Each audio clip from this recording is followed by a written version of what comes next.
Okay, welcome back. So again, we were on the conversation piece around that contract, and Supervisor Parker, you were sharing your comments, but unfortunately we didn't get them. My question was just going to be, is the contract amount that we're talking about, 50,000 or 75,000? And then I realized, well, I'm not sure it matters because we want to do it, but we're going to be getting recovery funds to fund it. So I'm not sure that I'm quite as worried about the amount, but I think it's good for us to know what we're talking about. The recovery funds won't cover the admin fee, the 75,000. The recovery funds will help us to create a loan pool, revolving loan fund. So we still need the administrative costs, 75,000, in order to put in place that consultant agreement. So well, now I'm really confused. I thought the 75,000 was for the contract for a consultant to help us with an economic recovery plan post-COVID. Right, you're saying that wouldn't qualify? Under the EDA grant? No, I'm talking about what we're hearing is going to come down from the state through CARES additional funding to respond to COVID. No, so we do. They're a consultant that will help us obtain additional funding to respond to COVID, such as EDA funding. But it is a separate contract that we need to have 75,000 for in order to continue our consulting agreement with them. Yeah, no, I think we just work with Nossaman for help on the funding. I'm concerned about this. I mean, I don't know. I don't know. I agree. I think if we can't get it from there, we have to bring it back separately once we have a better picture of the landscape. The funding we're talking about that's potentially going to come down to 44 million that we've heard that may come down. That's where I'm thinking to help fund that contract for the year. But that's where I was comfortable. That's not. I mean, obviously we can't count on that till it's here, but leaving it in without funding and addressing that later was sort of my thought. But Nick? Yeah, Mr. Chairman, I guess I'm just a little bit confused. Are you thinking of holding this in abeyance until we find out if we can get funding from the state to fund the contract? Correct. Okay. Right. Okay, so we'll leave that one for now. And then the other item I had here was the Salinas Valley Promise. I know that there's a $300,000 ask. I'd be comfortable at 200, and I'd ask the board to support that. I know I brought that forward last year. The amount of children that it impacts, especially now as families have less and kids are going to be pressured to go to work to help the family out, having this assistance might just keep more kids going through Hartnell, which is critical. We saw the success in the numbers, and I am asking for that out of cannabis. I'm hoping the board will support me in that. I'll support you in that, Chris. I also want to make sure that as we're looking at these things, we're looking at things that are more one-time funding, like Citygate, like the Promise. I think that's going to be important. So yeah, definitely support you in that. I agree. Yeah, I thought that they ought to take a cut like the other agencies took a cut. I was impressed, especially when she was smart enough to point out that North County went from 10 to 51 enrollees. She does the trick. Yeah. Someone raised her well. Yeah, that's right. She knows she was lobbying for the hardest vote there. But Chris, I think, again, a good message. Yeah, we can't afford everything we previously could. I wish we could under different circumstances, but considering this is a good investment in our young people in a model that works, I think it's money well spent. Thank you for that support. There was one other item in here I wanted to draw your attention to, and I'm hoping we can come up with something to bring back very soon. I'm just not sure it's ready, but it is this housing fund for $1 million. In talking with Anastasia ahead of this meeting, we think that there's another way to approach this that isn't as impactful to the budget this year, but it is making a longer-term commitment, bringing back money from perhaps other housing funds and working to leverage local dollars against what's available at the state. So I just want to make sure you're aware that that's there. And again, I don't know, Anastasia, do you want to share with us just some of those conversations that you and I had about how we might approach this in the near future to help us continue to invest in housing here in Monterey County? Sure. So we have been speaking to different cities as well throughout the county, creating, especially Salinas, creating a regional housing trust fund. And the state right now has a local housing trust fund application due, I think it's in August, early August. So we're working on that housing trust fund application, but we do need to have ongoing housing funds in order to match for the program. So it's a great program. It's a one-to-one match with the state, which is fantastic. We want to take advantage of every opportunity we can. So when we're working with developers and we want housing development, the biggest key is land and funding. So in order to be competitive for tax credit applications, you have to have some sort of a match, and the county has to put some money in. So as part of that application, right now we have 4 developments that we put forward with No Place Like Home, 320 total units. And if we get funded, it's looking good right now, I would say, for several of those developments. So we're really hoping that we'll get them funded. But the biggest key is that we have to have skin in the game. We have to have some sort of housing fund, and we have no other housing fund at this time. So we're trying to create that right now with the local housing trust fund application, but we do need to have match. We do need to have other funds.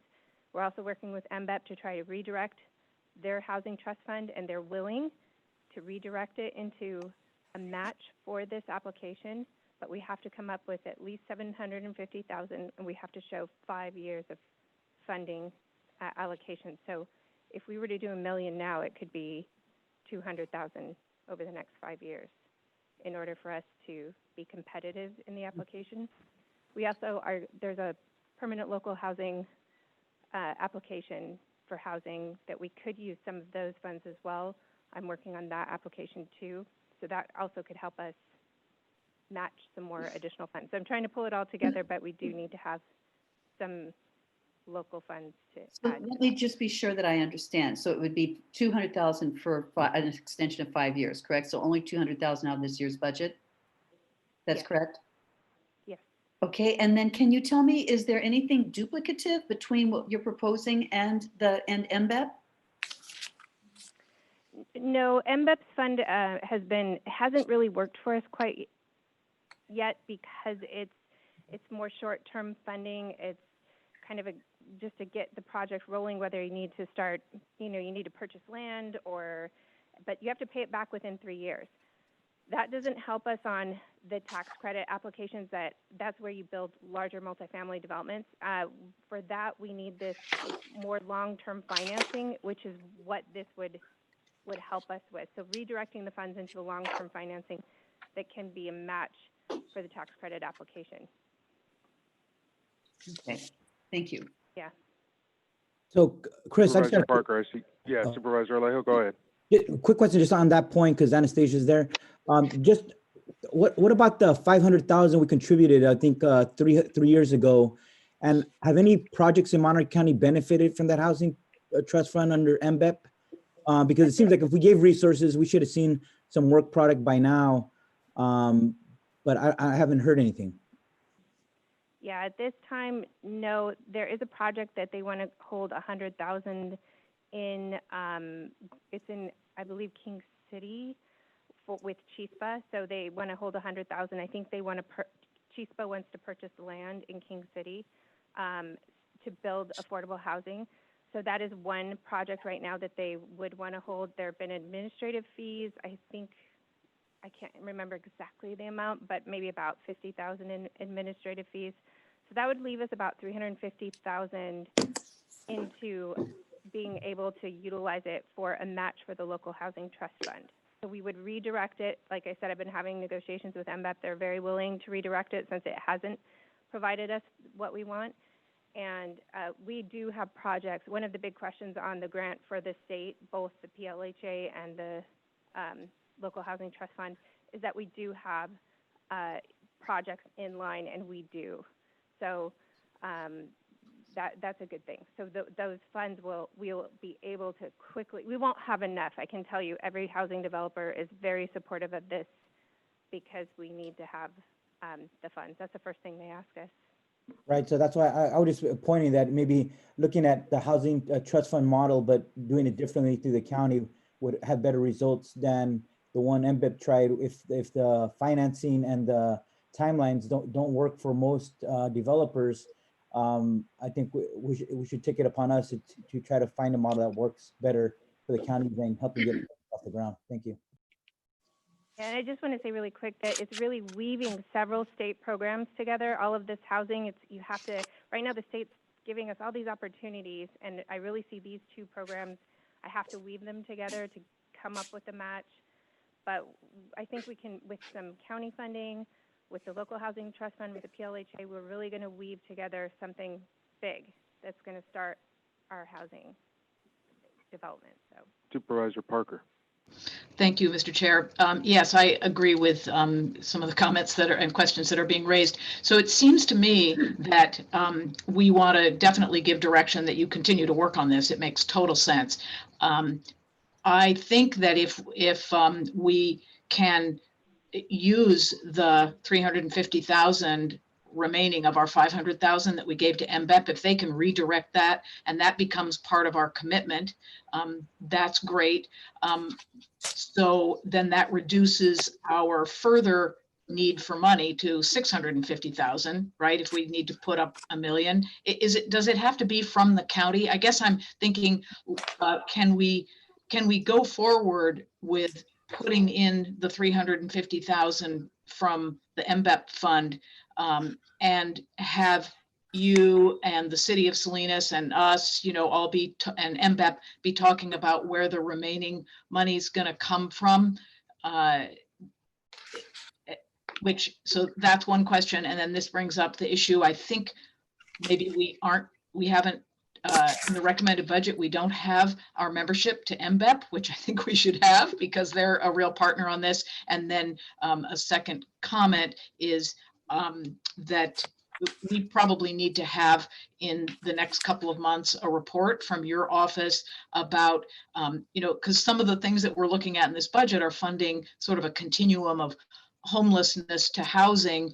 And so I think we need to have a report from you and all of your partners in this to really understand where we are with all of this braiding of money and opportunities and partnerships to create the housing that is going to help us with this permanent or the stable housing that we're looking for community members. So so my initial question is, can we use the 350,000 from MBEP to get us going for this year on this application?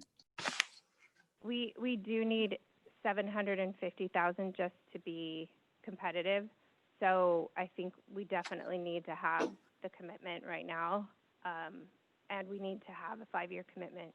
So without that, we can't apply. We won't even make the guidelines. And this has to come all from the county? I mean, county government, it has to be our commitment? What are? The jurisdiction. We do have to have our commitment in. I am trying to work with the city of Salinas so that just to get this started, it's a lot of work to have these regional partnerships and get others in. I think we can build the trust fund over time, but by August, I just have to get it started. And I do believe we can get philanthropy involved. I do think that the city of Salinas is willing. I've had discussions with them. They're willing to go in, but again, they also would need to pull in some funding for us to be competitive and to make the requirements for the grant. I also want to mention NDC. They're a community development organization, and they're helping me with this application too. So if I lose that contract, I will lose all the capacity I have to do economic development, EDA grant applications. Right now I have 2 in line. I will lose my additional capacity right now to write this grant. I just don't have the staff. For 75,000, it's like 1 staff, but it's also involving these two grant applications too. So right now I have 4 major grant applications going that could potentially be up to $10 million. So I really need the assistance. So let me just quickly clarify, when we need to commit $1 million, it can be $1 million over 5 years, right? It doesn't have to be $1,750,000 today, but it's a commitment of, say, 200 over the next 5 years would be the commitment that you need in order to start this fund? Yes, and then that would assure that if I don't get the partnership from Salinas, I think that I can still submit the application on behalf of the county. So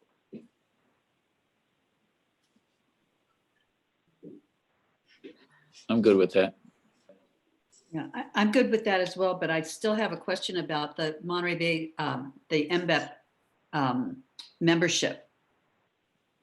So what is your, So can you give me your take on Let's that? finish that. Okay, all Can we right. come back to that? So on this, I'm the on. 5-year commitment at 200. Yep. I'm hearing 3 yeses. I'm okay with it. I still have a question with that. though. Do we need the 350 or 750? Or there've been a lot of numbers thrown around, and every time I think I've got it, I get confused again. So is the 200,000 over a period of 5 years, is that the commitment you need? Is that it?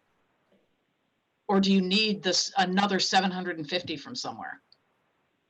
no, I think if I'm able to redirect MBEP's funding, which is pretty much a go between MBEP and it sounds like the board, to commit to the fund, plus the 1 million commitment over the next 5 years, that will get us where we need to be. So that is what I mean. So let me clarify. So what I understand is we need to have a firm million committed, and not just from the county, but total. And so if we commit 200 over 5 years, that meets the threshold. The 350 on top will help us even more so in terms of our application.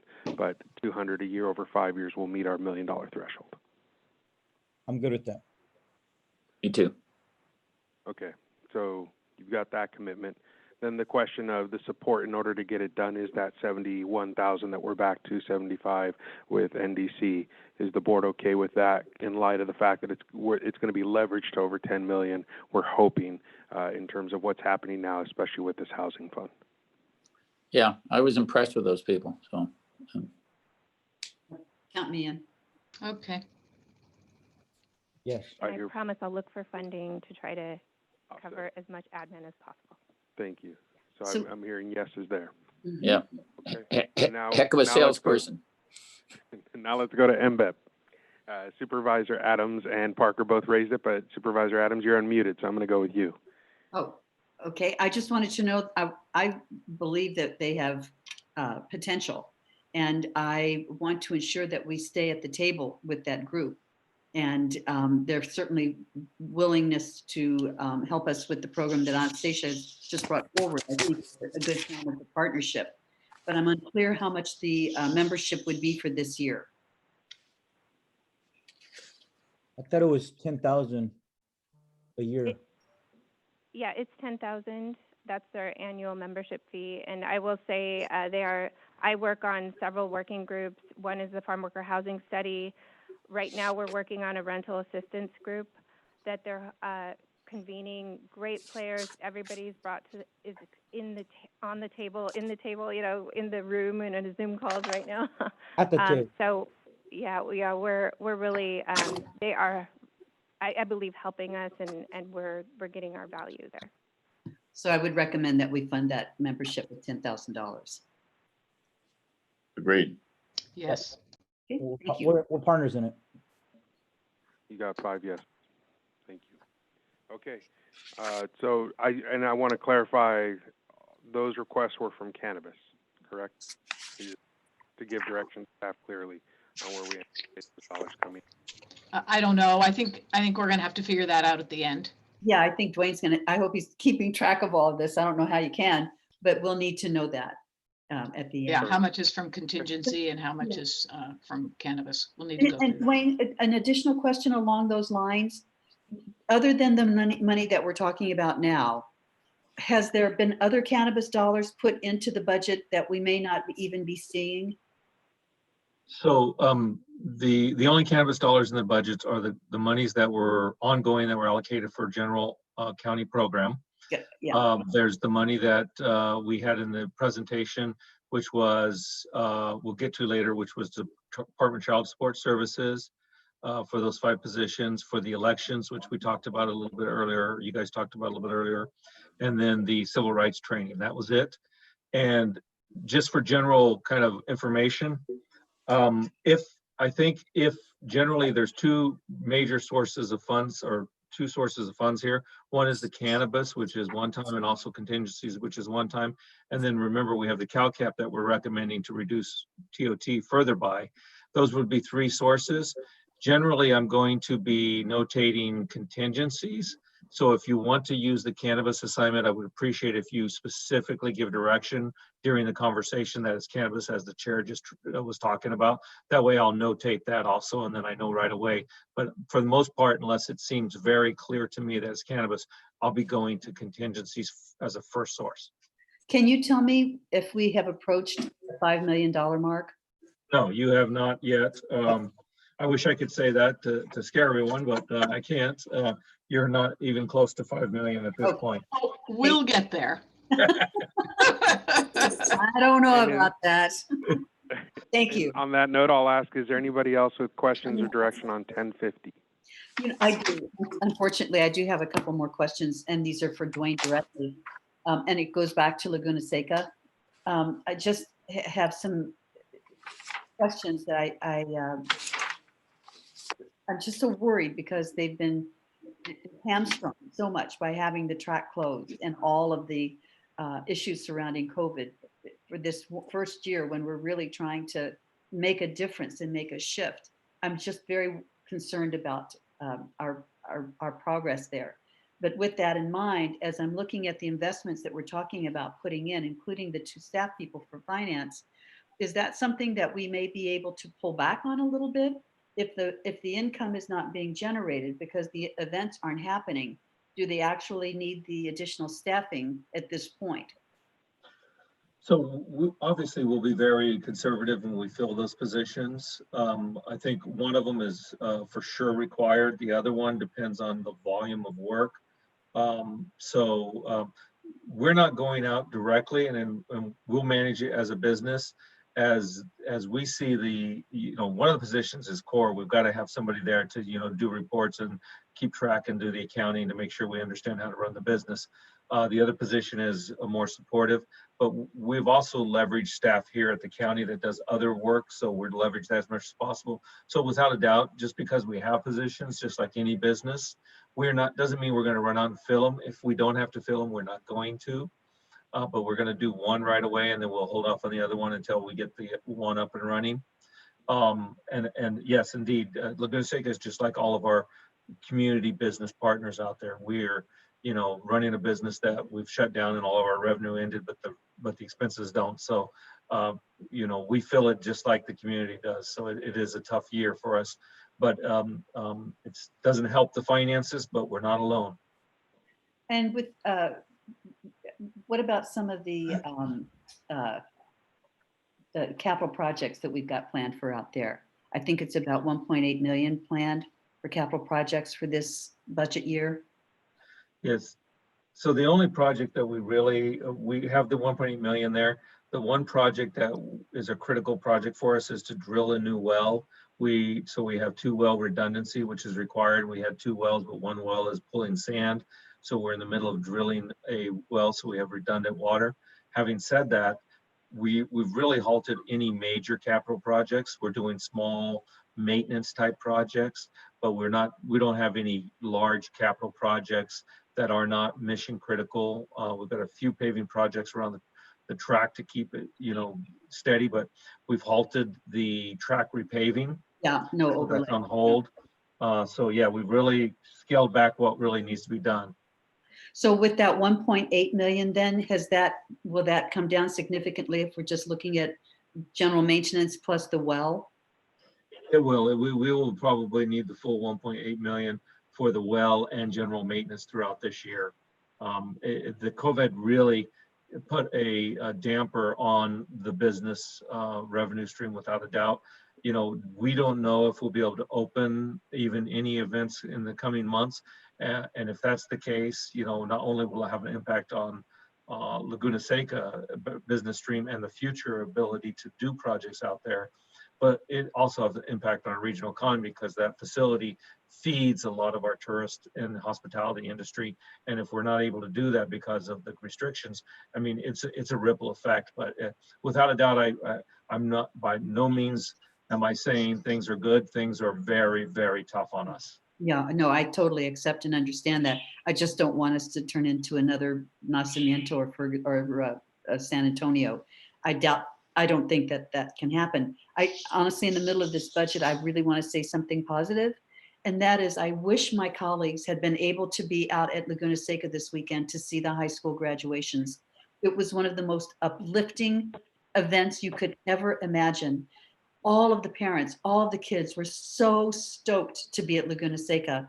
And I think, Dwayne, if nothing else, if we have to shift our business model out there so that we're doing more community type events like that, I think it would really be a knockout because people were just elated. It was absolutely wonderful. And I thank John Narigi so much for coming up with the idea and for the superintendent and everybody else to be on board, all the high schools. It was fantastic. And thank you for your support of that. It really was great. Thank you. Okay, any other questions from board members on 1050? I see Mr. Chulo's coming forward. Yes, thank you, Mr. Chairman. Could I get a clarification? Joanne and I are a little, want to make sure we're clear on what level of funding the board has agreed to put in the FY 2021 budget on the Cannabis Authority. I heard 50,000. Was that correct, Supervisor Alejo? Yes. Yes. Yes. Okay. All right. Then on that stoked note, we're going to roll on from 1050 and head on to 1060. Human Resources Department, is there anything that board members would like to bring up?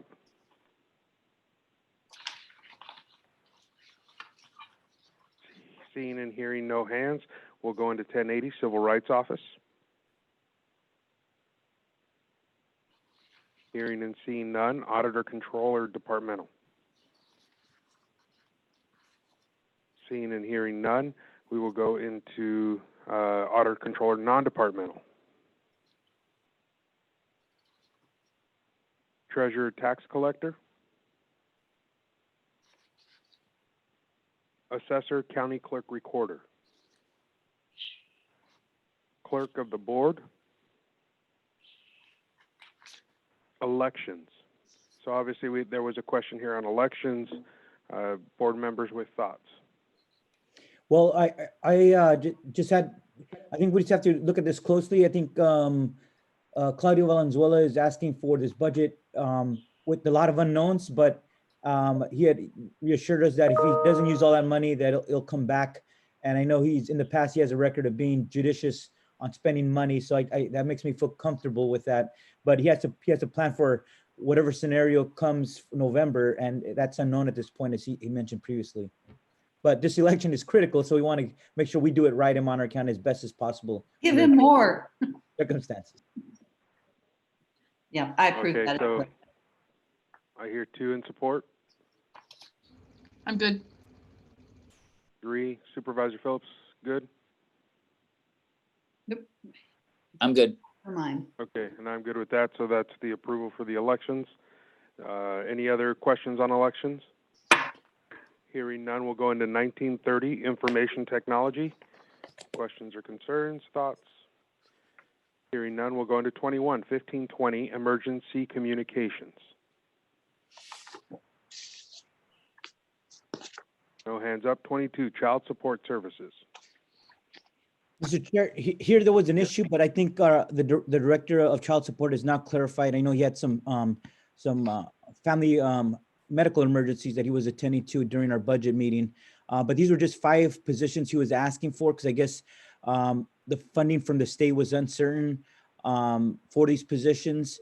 I think it's a little bit over $400,000 to maintain 5 positions, and the question was, what positions are these? Because they were not explained in the budget book or in our budget kind of summary. But he did assure me today that they were for all 5 positions that he is requesting to be paid, I think through cannabis funding, is to our staff that are specifically engaged in collections for child support. And in the end, he expressed that those 5 positions help draw down $10 million for those families, which actually ends up going into goes into our account, helps our economy as well. But specifically, more importantly, it's a significant amount to help those families that need that child support. So that answered those questions for me. So I really hope my colleagues agree that we should simply provide the needed funding to this program. And again, using revenue from cannabis, it makes complete sense to me. And that we would not expect them to repay this back to the cannabis department if the state funding doesn't realize. I know that they have dropped 10 positions since 2015. One of the reasons is that there's the policy 15 within the general financial policies. So I think at this point we have to avoid, my belief is that we generally agree that backfilling federal and state and federal mandates is to be avoided. But this program generates more when you factor all of that in, more than 44 million in benefits for kids. And I think it needs to be considered just a little bit differently. So I really agree that this is one of those programs where we have got to ensure that we fund this. And I think again that the budget is 407,000 to avoid layoffs. So I think that that's exactly what we need to be doing. I concur. Agreed. It's in the recommended budget. It's an exception to our state and federal thing. It needs to happen this year. Thank you. Okay, that's clear support and direction for 22. And any other questions on item 22, child support services? Hearing none, we're going to go into the public defender, 2270.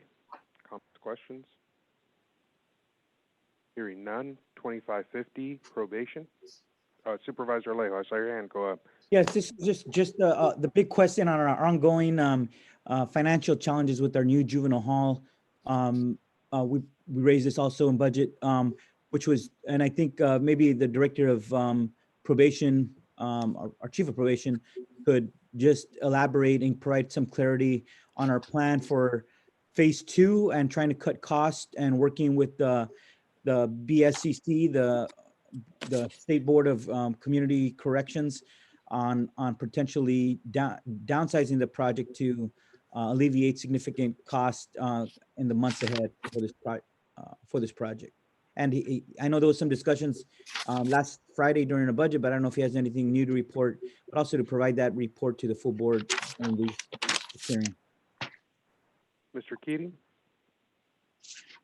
Yes, Chair Lopez and Supervisor Alejo. We are in discussions, when I say we, the county is in discussions with BSCC to try to downscope the phase 2 portion of the juvenile hall project. That budget item lies in RMA's budget, so perhaps somebody from RMA could speak more on where that process is.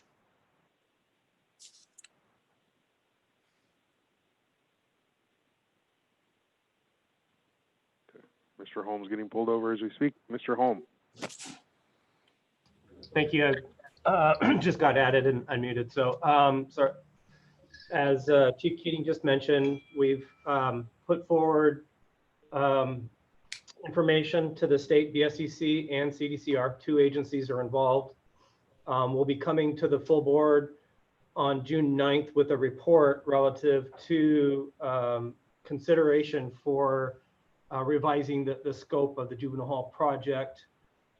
Generally, just to highlight right now, the concept would be to complete the site work, but not build the new buildings 2 and 5, which would require some alterations to the operations of probations. And that's where we work closely with Chief Keating and his staff on the ability to be able to do that. We're looking at, if we're able to do that, there's a significant financial benefit to the county. Operationally, there would be some challenges for probation, but financially, we would be able to bring it back closer to what the original estimated budget scope was.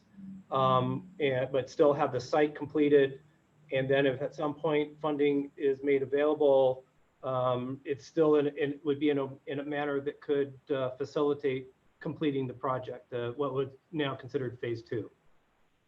And could you just briefly explain what services or what would be in those 2 buildings that now, if those are not if those are going to be put on hold to reconsideration later, and would impact the normal services that would occur, what would be in those buildings that are going to be put on pause here? So buildings 2 and 5, one was an administrative type building that had dining facilities, laundry facilities, storage. The other was high security building. So the way that the operation would work, and Chief Keating could speak more to that, is that the laundry and kitchen facilities would continue as they have been and currently are, going through the youth center offsite contract services.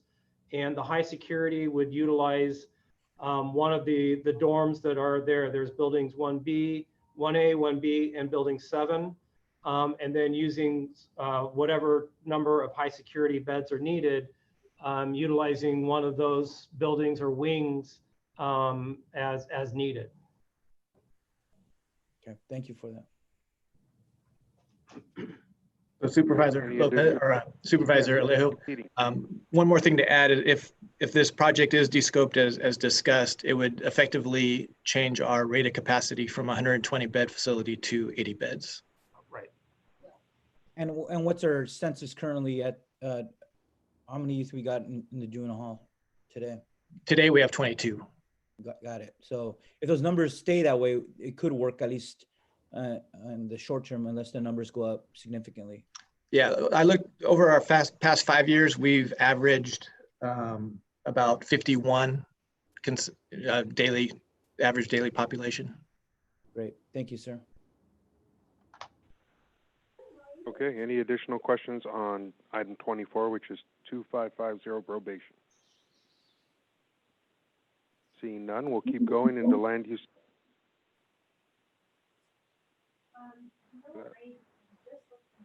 Might have been background noise. Okay. RMA, number 3000. Any questions or comments? I have a couple of comments, a couple of questions. One of the things that I know, this is sort of confusing to me, was that there is a certain amount of funding that was included in the RMA budget for the seaside shelter. I think it was about 27 million, if I'm not, 27,000, sorry, 27,000 for a small little bit of work that needed to be done. Yeah, it was a gap between the HEAP funds and the state homeless housing assistance, the county's HEAP funds. There was a gap of 27,520 that needed to be used for some of the physical work that had to be put together out there. And I'm hoping that we would be able to afford this additional request, and that came out of RMA. If I may, Mr. Chair, this is Carl Holm. Yeah. So what we are looking at right now is we have the homeless shelter that's under construction, and while we have identified that $27,000, we're going to try to manage within the budget that we have. And so I'd rather wait till we get into later into the project.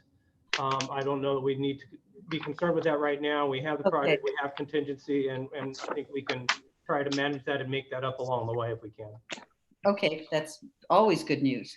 We Do you try. have anything else though that you might want to say about the look at your budget? I mean, it's a huge, you requested, I think it was 245 and you got 2 million and you got 230 million. Do you want to make any comments about that? Well, you know, I put in a budget that included a 12% attrition rate. And with that, there would be no impact to any of the staff. And so I felt that was So, appropriate given the current environment. This year, we've been operating under a 10% attrition rate, which we've been able to manage up until COVID. Obviously, that has had significant impacts with revenues.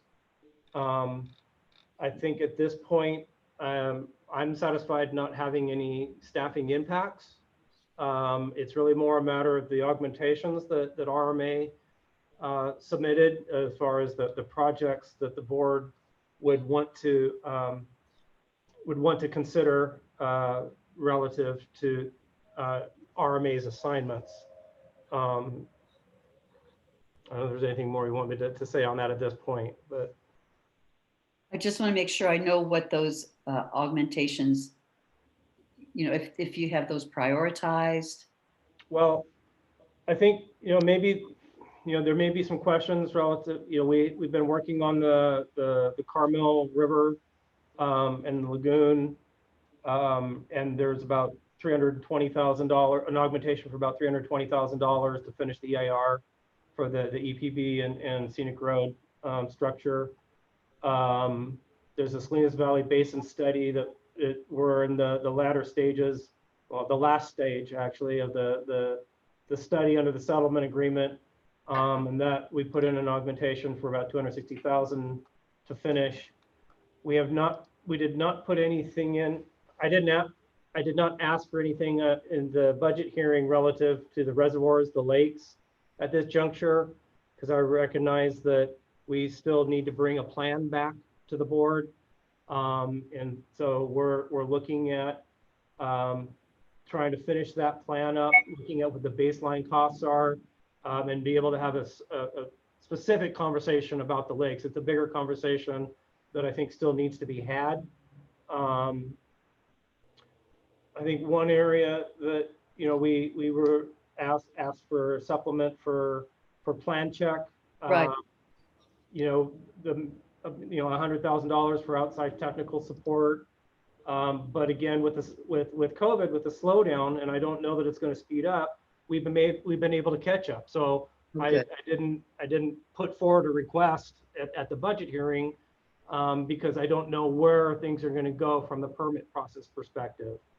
So kind of between COVID and also, there's the City Gate study and what the recommendations are going to be coming out of that. I felt that it was really more of a conversation to probably be had in a few months. When the City Gate study's done, we know more where we are with revenues. And I thought it'd be premature really at this point to try to guess what that would be. Do you feel that way about the two river projects though? The 320 for the EIR and then the Salinas Valley Basin study? Those, to me, those are so far along. I wouldn't want to see us lose ground. We've already invested a lot of money into those projects. And it would be nice to just get those done and, get them off of our list. But I don't know that we have those on the list as it stands now. Is that correct? I do not believe so, no. So I would recommend to my colleagues that we put those two back on the list, which would be for a total, the Carmel River Free, completing that EIR 320, and the Salinas Valley Basin study at 260. There is one more thing I would like to note for the board, is relative to the Pajaro sanitation district. We have been having a challenge with a sewer issue there, and that would require an additional $200,000 to be able to remedy that. And Supervisor Phillips may have more to say about that. Yeah, well, I was going to, because that's a mess there, and the drainage projects and the slippage. I think we got to continue to fund that, a disadvantaged community there. And the other thing I want to make sure that I think it's leverage the money with the litter control that we talked about, and I think you were talking about 100,000 needing for that. I don't know whether that's included in the budget or not. My intent would be to, if the TOT allocation is made to the road fund, to utilize the 100,000 out of that. rather than a separate allocation for that. Okay, so you don't need a separate allocation for that? I would manage that out of the road fund with the Okay. TOT allocation. And that would come under the next item, right? Number 26, the 3,000 public works facilities. Yes. Yeah, okay. But for this item, to have the Carmel River, the Salinas Valley Basin, and the Pajaro Sanitation District, that would be putting in another 780,000 onto either cannabis or the contingency fund. Okay, so I have a couple questions. In terms of Pajaro sanitation, where are we with, are there fees that get paid into that fund? And if, are we likely to, what can we do about those costs? Can they be absorbed by the community at all? At this point, yeah, we do get fees. Those fees are barely enough to maintain what we have. But as we've had conversations with the board and the budget committee on some of these things, we want to make it a loan to the district, that as we go through the fee study for the disposition, that there would be the consideration for being reimbursed for those funds. Okay, I'd be open to, we need to do the work, I think. So I think what we often do with these districts is to loan the money. And I'd feel better about that. I guess I'm open to the Salinas Valley Basin study. I think we're under a settlement agreement to get that completed. If we allocate the 260,000, does that complete the study? I mean, are we done with it then? Or do we just need part of that money to get us to the next step this year? No, that would be the last part of this study to finish it. Okay.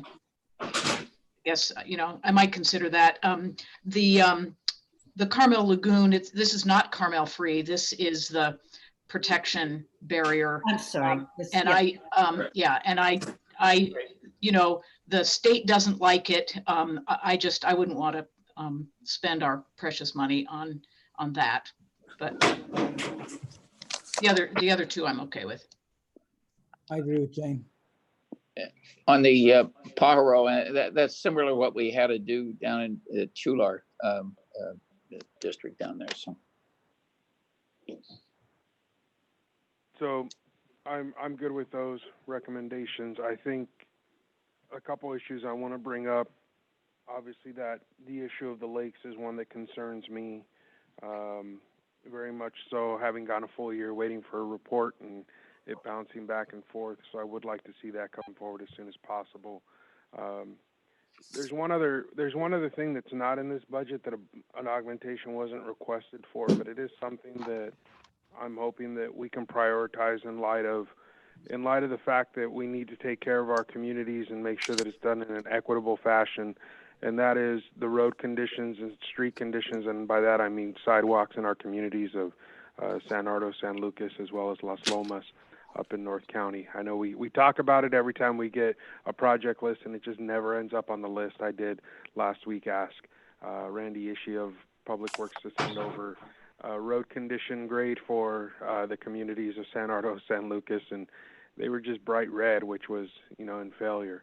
And so as we talk about the needs for our communities, I just want to make sure we understand that while we're looking at these big projects and studies, I'm hoping that we can set aside an amount of money that we can hopefully leverage with funding from the state for those communities. I know I've raised this issue with the health department. I've raised this issue with Public Works. And I don't want to go, I'm hoping we don't go any further without recognizing the needs of those communities and prioritizing those needs, as they don't have a city government. It's us that they rely on. And with failing streets and infrastructure, and for some of those communities never having had sidewalks, and going to those schools and having the kids let me know that that is their priority, so that when it rains, Mom will let them walk to the library that we just built, which is beautiful. I'm just hoping that that's something that this board would support, putting some money aside. to leverage as we go through this, and ideally, I would like that to, I'm going to put this out there, come from cannabis funds.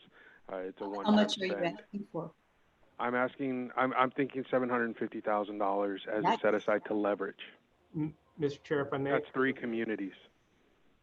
If I may, Mr. Chair, there, right now, actually, within the CIP, which will be coming to you on the 23rd, there is a community street repair project, and it allocates $1 million out of the road fund for that. That's in utilizing Measure X. In addition, I've drafted a community program that I intend to take to the CIC and then the BC and bring to the full board. That would be a similar type of community program, but as the smaller types of things come up through the year, mowing or whatever, things that come up, that there would be some funding allocated to that program as well, and then distributed by districts and looking at how to formulate that. But again, that would be funded out of the road fund, whether it be Measure X, the TOT allocation, or SB1. Okay. If you're telling me it's coming, I'm happy, but I bring it up every year with this, and so I'm hopeful that it's around the corner, and I just want to put that on the board's radar as well as Supervisor Phillips. Sir. It just make sure it comes north as well as south, Yes, so. sir. Yeah, I'll make sure. Supervisor Alejo. Supervisor Alejo?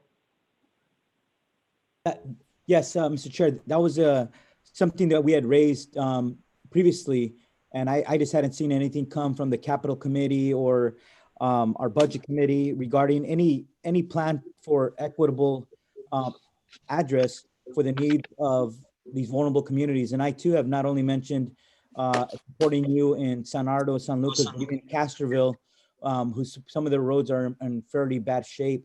And if anybody walks in San Ardo, San Lucas, if you look at the streets and the fact that they don't have any sidewalks, it's just unfair. And for a long time, we said we couldn't fund it because there was no money. But then when the state SB $1 were approved, and then when we passed Measure X, we said that's no longer an excuse, that we have to reprioritize some of the changes for these disadvantaged communities that don't even have sidewalks or street lights at night. So these are all basic necessities that when there is funding mechanisms through Measure X and through SB1, we should be prioritizing this for some of the poorest communities that have waited for far too long. So I stand with you, and I think there is those needs in North and South County, and we can't do everything overnight, but let's start with some of the main streets. Let's start installing some of those main lights. Those communities could really see a quick difference by doing something so basic. Thank you, Supervisor. Supervisor Parker, I see your hand is up. Thank you, Mr. Chair. Yes, I really support this kind of action. I wouldn't have been comfortable funding it without a plan, but now there's a plan, and apparently with some money attached, which I think is great. What I would want to suggest is that the staff working on this check in with TAMC on safe routes to schools and see if there's any way to leverage any of those funds, and also check with our health and all policies people to see if there's anything from the health angle that can also be brought to bear. These are really prime disadvantaged communities that deserve more attention, and not just the paving of sidewalks, but really getting some of these other entities and perspectives brought to bear to really make sure we're thinking about this in the most effective way. Thank you. So going back then, it sounds Yes. like we've agreed that we're going to put the 260 in for the Salinas Valley Basin study, 200 for the Pajaro Sanitation District, and I'll drop the EPB, and but that the sidewalks and the mowing will be covered by Measure X and SB1, that Carl's already set that money aside in the budget. That would be, as far as the latter part of that, yeah, we could actually bring that draft program to the board when we bring the CIP on the 23rd, if you're okay with this, bypassing the CIC and BC and just bringing it with the CIP, so you see that. Does that seem like right to everybody? I'm good with that. If I could get a clarification on that, in the department's augmentation request, and I could, they didn't, I want to make sure they didn't ask for the Pajaro one. That's a completely That's new. Okay. And the amount they had for the Salinas Valley groundwater was 156, not 260. Is that the same one, Carl? That is the same one. I'm double checking the numbers. I like that. I like 156 better. Sure. Maybe. Looking up because I see an augmentation for 156, not 260. I'm sorry, I missed what I did. There's some carryover from this year, so it is the 156. Excellent. Yes, I'm sorry. Saving us money. That's great. Yep. Okay. I have to do something. Okay. Good. Okay, perfect. Thank you.